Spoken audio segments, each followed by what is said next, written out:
My name is Sticks, and I spend way too much time thinking about why saving money feels so hard at the beginning, but gets weirdly easier later.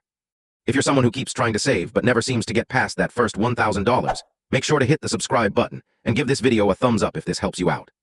Here's the thing, look, most people think saving money is just about discipline. Like if you're not saving, you're just not trying hard enough. That's the narrative.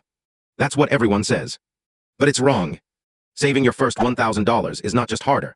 It's a completely different game than saving your next $10,000. And if you don't understand why, you're going to keep feeling stuck no matter how motivated you are. The reality most people ignore. Here's what most people don't realize. The hardest part of saving money isn't the math. It's the starting conditions. According to data from organizations like the Federal Reserve, a large percentage of people can't cover a $400 emergency without borrowing money or selling something. Think about that, $400. So when someone says, just save $1,000, they're skipping over the fact that for a lot of people, that's already 2-3 times beyond what they currently have available. Let's talk numbers, because this matters. Let's say you earn $2,000 a month after expenses, and you decide to save $200 per month. Sounds reasonable, right? At that rate, month 1, $200 month 2, $400 month 3, $600 month 4, $800 month 5, $1,000 5 months to hit your first $1,000. Now here's where it gets really interesting. Let's say after that, you get a small raise, or you cut some expenses, or you just build momentum and increase your savings to $500/month. Now your next $10,000.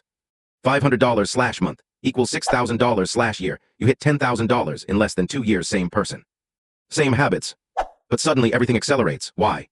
Because the first $1,000 has hidden obstacles. Saving your first $1,000 is harder because you're fighting 3 invisible forces at the same time. 1. Zero margin. When you're starting out, you usually have no financial buffer, which means every unexpected expense, car repair, $150 medical bill, $80 family emergency, $200 completely destroys your progress. So even if you save $300, one bad week can wipe it out. And psychologically, that's brutal, because it feels like you're running in place. 2. No momentum. Money builds momentum the same way a snowball does. At the beginning, you're pushing it uphill. It's slow. It's frustrating. It barely moves. But once it starts rolling, it picks up speed. Here's what most people don't realize. Your first $1,000 is like pushing that snowball. Your next $10,000 is riding it downhill. 3. Identity conflict. This is the one nobody talks about. When you're trying to save your first $1,000, you're not just changing your spending. You're changing your identity. If you've always been someone who spends when stress, treats yourself to feel better, lives paycheck to paycheck, then saving money feels unnatural. It feels like you're going against yourself. And your brain doesn't like that. Now you might be thinking, okay, but saving money is still just math, right? Technically, yes. But behavior beats math every time. You can know exactly what to do and still not do it. The coffee example, but stay with me. Let's say you spend $5 on coffee, 5 days a week. That's $25/week, $100/month, $1,200/year. Now logically, you could cut that and save faster. But emotionally, that coffee might be the only thing you look forward to. So if you remove it completely, you're more likely to quit saving altogether. This is where it gets really interesting. Saving isn't about removing joy.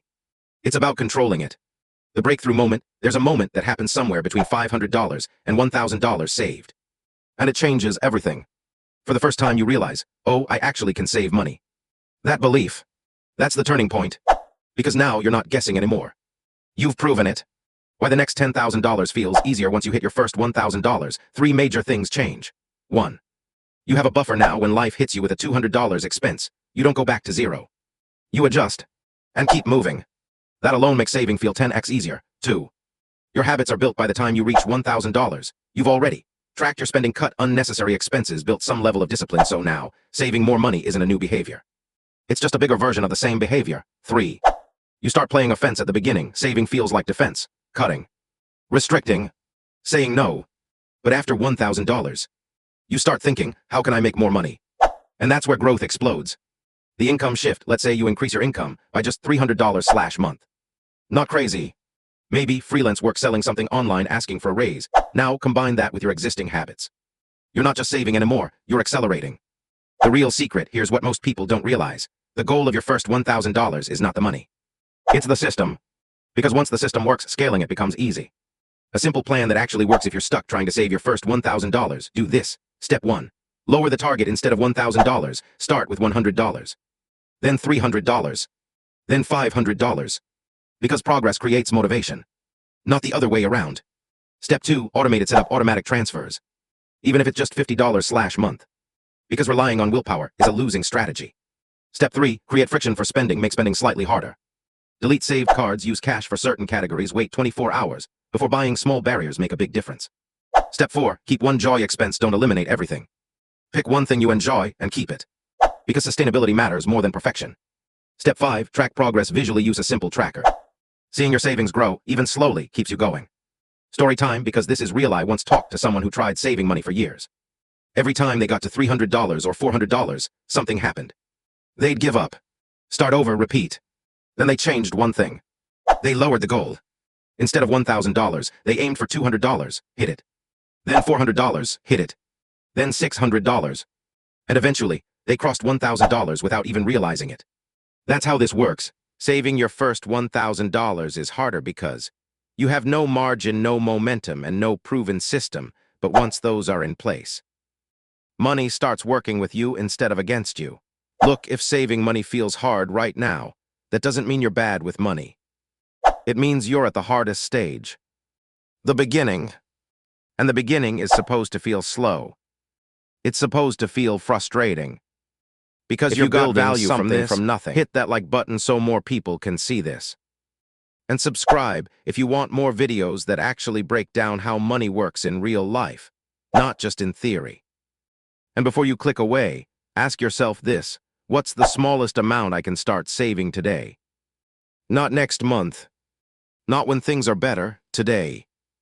Because that's where everything changes.